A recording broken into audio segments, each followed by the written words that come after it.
Hi friends, வணக்கம். Welcome to பூப்போல சமையல். இன்னைக்கு என்ன பண்ண போகிறோம் என்னங்கிறது பார்க்கலாம் வாங்க. இப்போ நம்ம வீடியோக்குள்ளே போகலாம். இங்கே வந்து பார்த்திங்கன்னா சாப்பாடு வச்சு விட்ருக்கேன், நல்லா கொதிச்சுட்ருக்குது. அதுக்கப்புறம் இங்கே வந்து டீ போட்டுட்ருக்கேன். இன்றைக்கி வந்து காலையில் சமையல் வந்து என்ன பண்ண போகிறேன்னு பார்த்தீங்கன்னா, இந்த பாருங்கள், சுண்டல் ஊற வச்சு வச்சுருக்கேன். இதுதான் வந்து இன்றைக்கி குழம்பு வைக்க போகிறேன். நான் வேறு காய் என்ன பொரியல் பண்ணுறதுன்னு தெரியல, இனிமேல் தான் பார்க்கணும். இது வந்து நைட்டு கழுவுன பாத்திரம், எடுத்து வைக்கணும். ஏங்க நாங்கள் இந்த பாலை ஃப்ரிட்ஜில் வைங்களேன். சுண்டல் ஊற வச்சுருந்தேன், அதை நல்லா ஒரு வாட்டி தண்ணி ஊற்றி கழுவியாச்சு. அதிகமாக ஊற போட்டானான்னு தெரியலையே, எக்ஸ்ட்ரா தான் இருக்குது.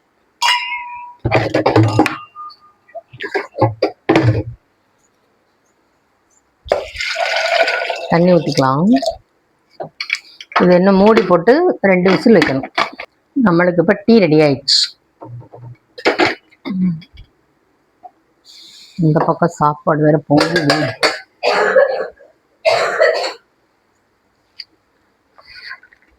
இன்னைக்கு தூங்கி வச்சது காலையில் 6 மணிக்கு. டீ தரவா? சரி சரி. தட்டை வச்சு மூடி வச்சிடலாம். இந்த டீ யாருக்குன்னா எனக்கு, பிரதீபாக்கு, அப்புறம் ஸ்ரீ கைலாஷ்க்கு. இஞ்சியெல்லாம் தட்டி போட்டு மணமாக வச்சுருக்கேங்க டீ.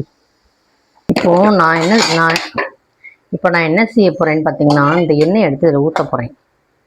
இது வந்து நேற்று பஜ்ஜி சுட்ட எண்ணெய் எடுத்து ஊற்றிட்டு இதிலே வந்து குழம்புக்கு தாளிச்சு விட்டுறலாம். கொஞ்சமாக எண்ணெய்,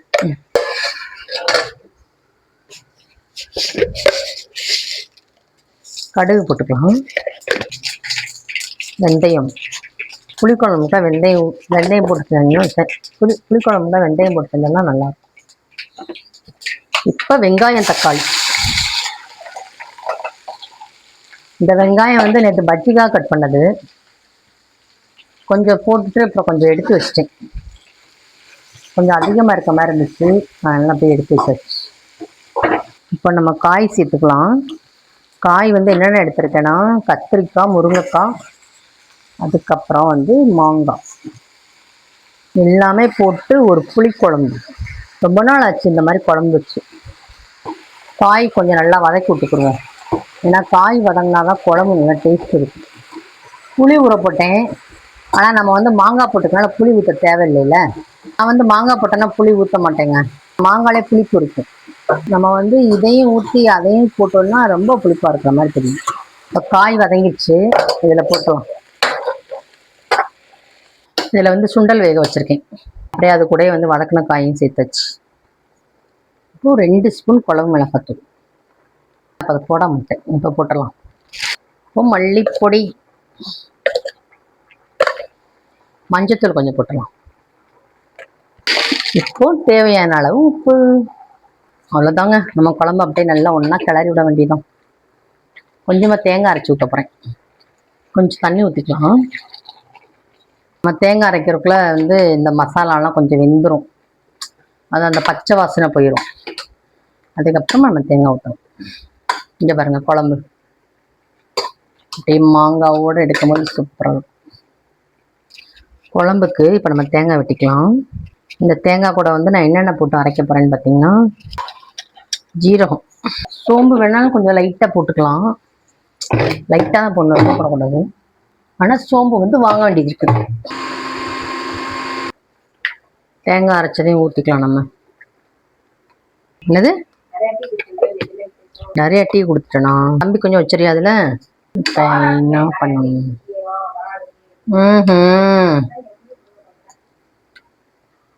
சூப்பராக இருக்குங்க. அவ்வளோதான். இது வந்து குக்கர் போட்டு மூடி போட்டு இது மூடி வச்சுட்டு ஒரு விசில் வந்தோடனே நம்ம திறக்க வேண்டியதான். அடுப்பு வந்து பார்த்திங்கன்னா அந்த 2 பர்னர் இருக்கிற அடுப்பு தான். இப்போ வந்து இட்லி ஊற்றணும், ஆனால் எப்படி ஊற்றுறது? இது வந்து ஏதாவது ஒன்று வெந்தால் தானே ஊற்ற முடியும். எடுத்துட்டு வாங்குவோம். இப்போ நான் சோறு வெந்துச்சான்னு பார்க்க போகிறேன்.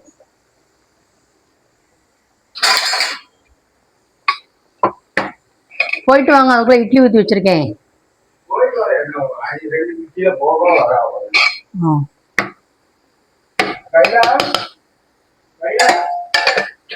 இன்னும் 2 நிமிஷம் வேகணும், அவ்வளோதான்.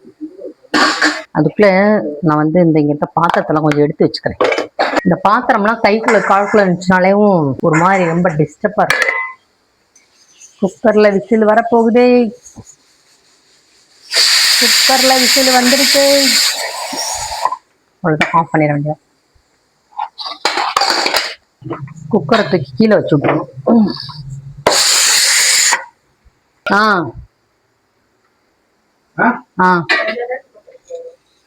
பரவாயில்ல, அதனால என்ன இப்போ. இட்லி ஊற்றிடலாம். இட்லிக்கு மாவு ரெடி. சுடுதண்ணில் போட்டு எடுத்துக்கலாம். என்னங்க, இந்த வரேன். இட்லி ஊற்றி வச்சுட்டு வந்துடுவா, கொஞ்சம் வேகும். இல்லை அது பாட்டுக்கு இருக்கட்டுமா அப்படியே? சரி சரி, கொதிக்கட்டுமா? இட்லி தட்டு எங்கே போச்சு? மாவு கொஞ்சம் கட்டியாக இருக்க மாதிரி இருக்குது, லைட்டாக தண்ணி ஊற்றிக்கலாம். நான் வந்து இட்லி துணியில் தாங்க ஊற்றுவேன். துணி வச்சு தான் இட்லி ஊற்றுவேன். நீங்களே எந்த மாதிரி ஊற்றுவீங்கன்னு சொல்லுங்கள். நான் முதல்ல இருந்தே துணி இந்த மாதிரி தான் ஊற்றுவேன். அதாவது எங்களுக்கு கல்யாணமான நாள்லேருந்து எங்கள் அம்மா வீட்டில் இந்த மாதிரி தான் ஊற்றுவாங்க. நேரம் வெந்திருக்கும். அடுப்பு ஆஃப் பண்ணிடலாம். இந்த சாப்பாடு வடிக்கும் போது பார்த்து மெதுவாக கவனமாக வடிக்கணும். நான் உள்ள சுடு தண்ணி இருக்குது பார்த்தீங்களா, அதெல்லாம் ரொம்ப கவனமாக இருக்கணும். துணியும் நல்லா கரெக்டான துணி வச்சுக்கணும். இந்த மூடுறோம் பாருங்க தட்டு, அந்த தட்டுமே கரெக்டான தட்டு வச்சுக்கணும்.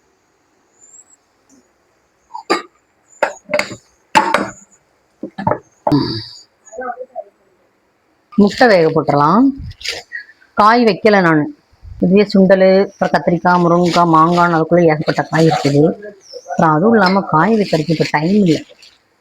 ஒரு 2 விசில் வச்சாச்சுன்னா போதும், முட்டை சூப்பராக வெந்துடும். நீங்களும் கூட இந்த மாதிரி ட்ரை பண்ணி பாருங்கள். மாம்பழம்லாம் அளவாக தான் சாப்பிடணும், டெய்லிலாம் சாப்பிடுவாங்களா? ஆனால் சூடாக இருக்கி.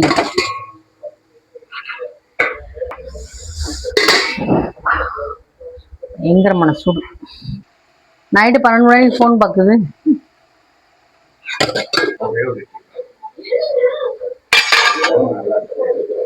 நல்லா இருக்கா? இன்னொன்று வைக்கவா? போதுமா? நான் இப்போ எங்கள் வீட்டுக்காருக்கு சாப்பாடு எடுத்து வச்சுக்கிட்டு இருக்கேன். லஞ்சுக்கு கொடுத்துட்றதுக்கு லெமன் சாதம் தான் பண்ணிகிட்டு இருக்கேன். இப்போ நான் கடுகு போடணும். எண்ணெய் ஊற்றிட்டேன். இப்போ அடுத்தது கடுகு. கடுகு போட்டேன்னு எப்படி வடிக்குன்னு பாருங்க. வெங்காயம், இந்த சாதத்துக்கு வெங்காயம் போட்டு தாளிச்சு பாருங்களேன், சூப்பராக இருக்கும் டேஸ்ட்டு. லெமன் சாதத்துக்கு இந்த கோயம்புத்தூர் பக்கம் ஃபுல்லாக இந்த மாதிரி தான் பண்ணுவாங்க. வெங்காயம் தாளிச்சு போட்டு தான் வைப்பாங்க. இப்போ கொஞ்சம் பெருங்காயம் சேர்த்துக்கலாம். அதுக்கப்புறம் மஞ்சத்தூள். இப்போ கொஞ்சம் லெமன் சேர்த்துக்கலாம். இந்த லெமன் சாதம் வந்து கைலாஷ் தான் பண்ணேன். இன்னைக்கு என்னன்னு பார்த்தீங்கன்னா, இங்கே பாருங்க, குழம்பு வச்சேன். எப்பயும் போல தான் வச்சேன். ஆனால் என்னன்னு தெரியல, எனக்கு வந்து குழம்பு ஃபுல்லாக காலியாக போச்சு. இங்கே பாருங்க, காய் மட்டும் தான் இருக்குது.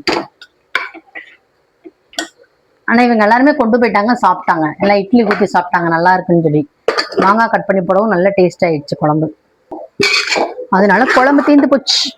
இப்போ எனக்கும் கைலாஷுக்கும் வந்து லெமன் சாதம், லெமன் ரைஸும், அப்புறம் அந்த இது பருப்பு கத்திரிக்காய்லாம் போட்டு கூட்டு மாதிரி இருக்கு பார்த்தீங்களா, அதை வச்சு சாப்பிட்டுக்குவோம். ஏதாவது ஒரு நேரம் அந்த மாதிரி தான் ஆகும்.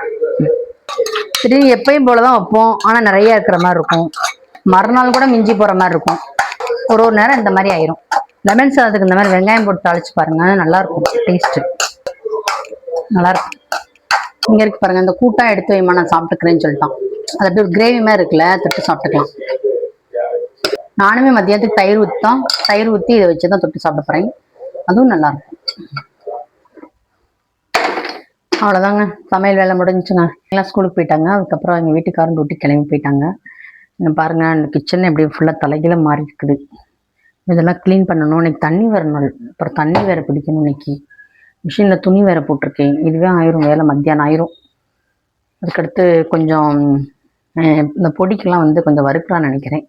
அந்த வேலை இன்னும் கொஞ்சம் பார்க்கும். நாளைக்கு நம்ம வேற ஒரு வீடியோவில் பார்க்கலாம். நம்ம உப்பு புல் சமையல் சேனலை லைக் பண்ணுங்கள், ஷேர் பண்ணுங்கள், கமெண்ட் பண்ணுங்கள், சப்ஸ்கிரைபும் பண்ணிடுங்க. டாடா, பாய்.